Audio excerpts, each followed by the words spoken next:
What's going on, everybody? Welcome back to the channel. I am Connor Speed 6. Today we are talking about F1 2021, the game.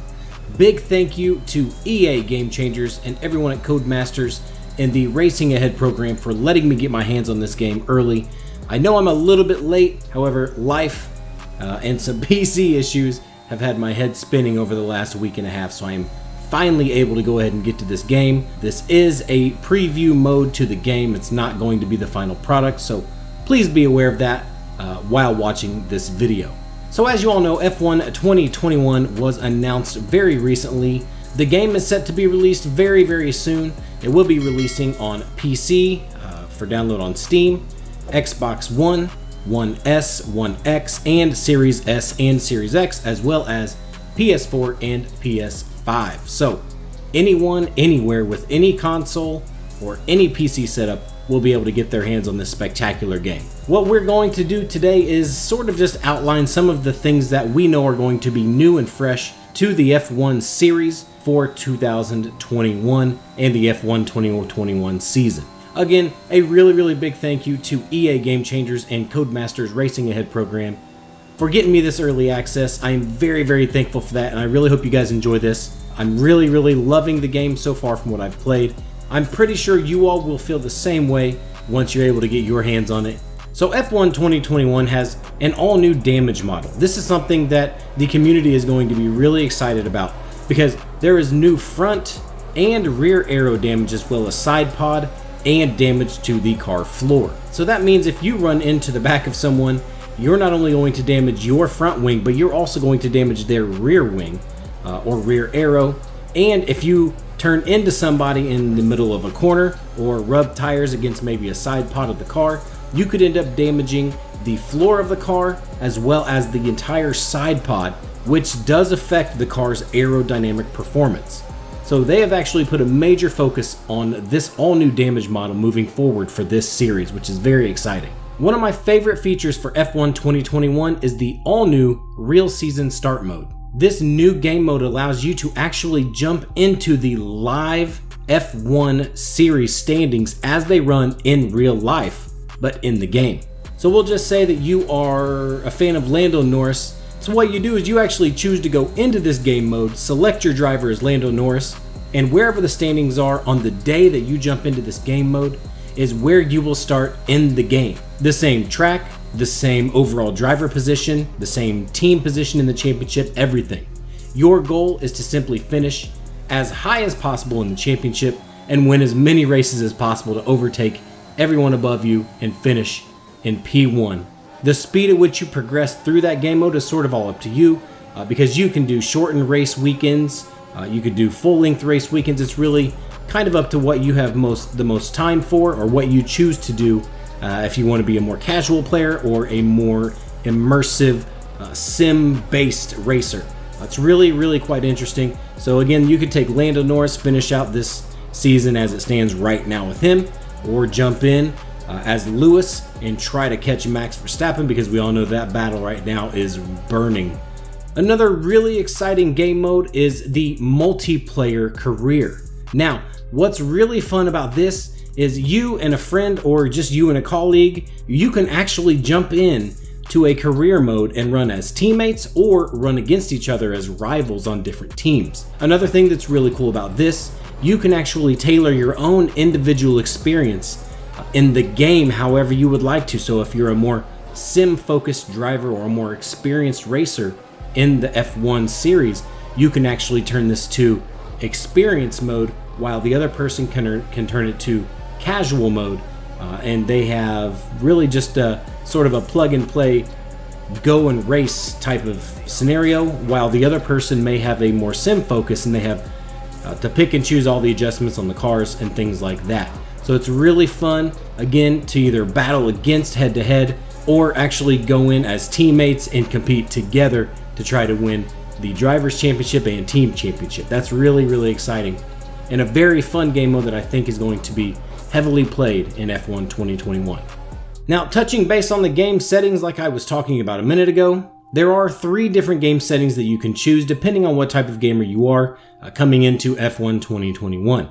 Myself, I am a noob to this game really.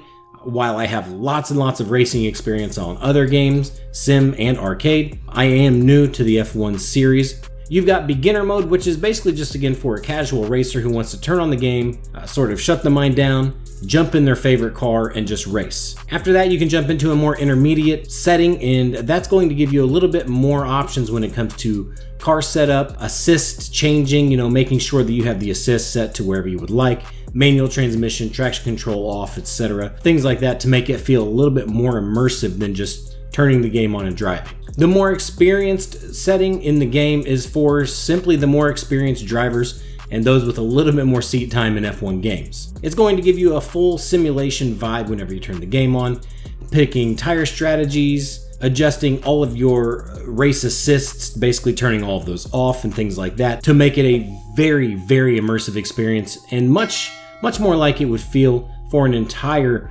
F1 race weekend, which is really fun for the people who can actually sit down and to do that and get fully immersed into the game itself. Another really exciting and very fun game mode is the all-new Breaking Point game mode. However, this isn't just a game mode given to us in the game. This is a full-on story mode brought to you within Formula 1 2021, the game. What you do is you actually start out in 2019 as an F2 driver, simply trying to rise up through the ranks of F2 into Formula 1 to the ultimate pinnacle of racing, and overall trying to win the Drivers' Championship and really make a name for yourself in the series. This story mode isn't necessarily just on the track. They also have off-the-track stories as well, where you as the driver will make all sorts of different decisions, which, may or may not affect, the path of the story and how you progress in your career from F2 to F1. A lot of people may be excited about this, but the return of Devon Butler from F1 2019, we all knew was going to be inevitable.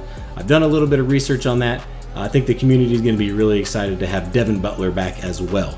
I think this is really cool because the casual gamer going back to the, just random person turning on the game for the first time, plugging in the controller, turning on Breaking Point, and really just immersing themselves into the actual Formula 1 experience as a whole.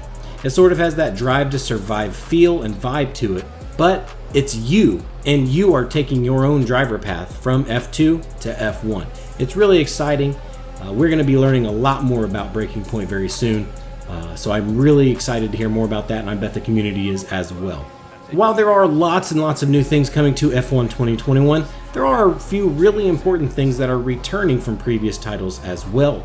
My team, which was extremely popular in F1 2020, is making a return to F1 2021, so you can create your own driver, your own team, your own paint scheme, and things like that, and manage your team through a career, hopefully to, of course, a team championship and driver championship. That's the ultimate goal, of course, but that's always very fun to see, the different paint schemes and different characters and things like that that people do build. So that's something that we'll definitely dive into a little bit moving forward as well. 2-player split screen is returning as well for that multiplayer experience at home, and the F2 series cars are definitely returning. They are in basically every single type of game mode that you can play. You choose to do a time trial, you can select F2. If you want to just jump into a Grand Prix, you can choose an F2 car as well. It's really, really cool. Now they are bringing back multiplayer lobbies, of course. They are doing some refining on that online experience to make it a little bit better and a little bit more immersive for everyone involved. We all know how the online lobby experience can either be really good or really bad. The game overall looks really fun. I cannot wait to get my hands on the full version. It's going to be a lot of fun. So make sure and subscribe to the channel. That way you never miss an upload, and you can, kind of watch me progress in my journey playing F1 2021, and hopefully going from the noob level that I am today to a much better driver in the future. I also did a little bit of diving into photo mode in the game, and it seems like it's really good. I don't know if it's necessarily going to be what is released at game release, but what we have right now in the preview build looked really good and easy to get through and easy to figure out. So that's promising as well for all of the virtual photographers out there. Another thing I wanted to touch on is just how excited I am about the physics model and the handling and things like that. While it is new to me, it was pretty easy to pick up on controller. So that is very exciting for not only me, but also for the casual gamer who just wants to pick up the controller and play. So it is very playable for those people just looking for, again, a really good experience to sit down, in front of the console, the PC, whatever it may be, and just play. But again, I'm really excited for the full game to be released. I cannot wait. I will be getting early access to the game whenever it does come out. So again, be sure to subscribe to the channel. That way you never miss an upload, and you get to, of course, watch me kind of progress through my learning experience on F1 2021, and hopefully helping you guys make a decision on purchasing the game, because I'm pretty sure it's going to be a big hit with the community out there. I personally love it so far, and I don't have much time into it, but I think you guys are all going to love it too. Again, a big thank you to EA Game Changers and everyone at Codemasters and the Racing Ahead program. I really appreciate the opportunity to get this preview build. Apologies again for not getting anything out until now. However, it's been a trying week and a half dealing with PC issues and other things. But that's going to do it for me today. I really appreciate you all watching. Please leave the video a like and leave a positive comment for me down below. Until next time, I have been Connor Speed 6. Much love, everyone. See you soon.